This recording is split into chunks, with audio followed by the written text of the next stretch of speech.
Organisasi kader tani dan nelayan yang menjadi badan otonom di Partai Kebangkitan Bangsa, Gerbang Tani, 10 Februari bertempat di Taman Kelapa Jalan Lingkar Kaliwungu Kudus, mengadakan acara koordinasi dan konsolidasi DPC Gerbang Tani bersama anggota fraksi PKB dan DPC PKB Kabupaten Kudus.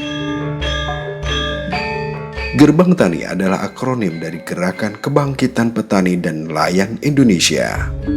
Acara yang dihadiri Ketua DPC PKB Kudus Mohasiron, Ketua Fraksi PKB DPRD Kudus Ali Ihsan, dan anggota fraksi Siti Rohmah, serta dipimpin langsung oleh Ketua DPC Gerbang Tani Musafi'i, juga mengajak dialog dengan beberapa petani di Kudus. Apalagi saat ini banyak petani yang mengalami gagal panen karena bencana banjir yang melanda Kudus. Di dalam undang-undang agraria, di dalam undang-undang pertanian, bahkan di dalam peraturan daerah RTRW, Rencana Tata Ruang dan Wilayah Kabupaten Kudus, itu mengamanatkan bahwa seluruh wilayah diwajibkan, diharuskan harus masih ada ruang untuk pertanian sebesar 25%.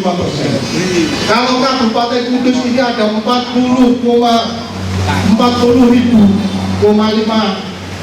hektar. Ini kalau 25%-nya itu masih ada sekitar 11.000 lebih. Ini harus wajib dikelola untuk pengembangan pertanian dan menopang swasembada pangan.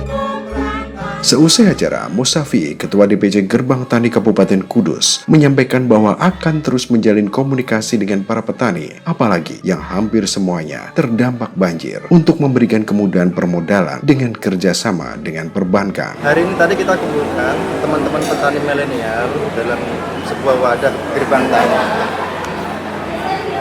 Dalam dunia petani yang sekarang sedang mengalami dilema di tengah krisis pandemi, kita berharap petani menjadi solusi untuk tumbuh kembangnya ekonomi warga desa.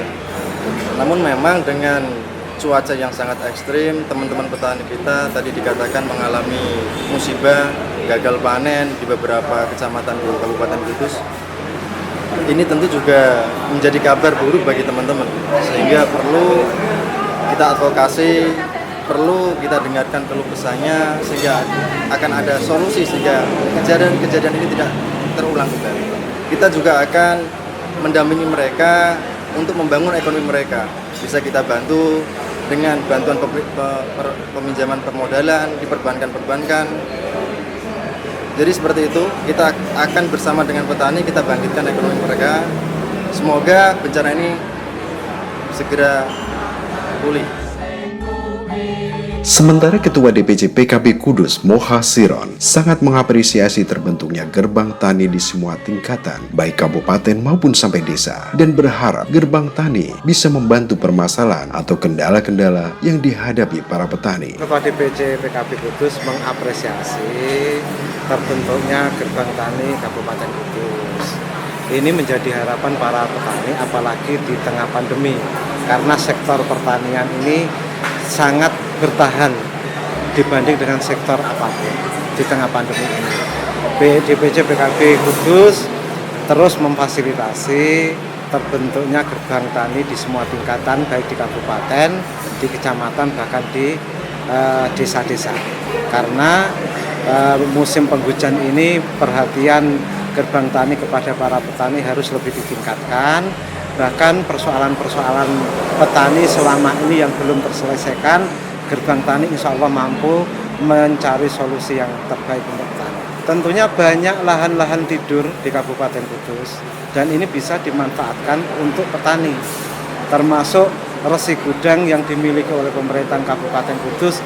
Ini harus difungsikan dan dimaksimalkan untuk petani, karena selama ini petani juga mengalami kendala tentang pendanaan. Resi gudang ini merupakan solusi terbaik bagi petani. Hasil taninya bisa disimpan di resi gudang dan bisa dijadikan jaminan untuk modal para petani.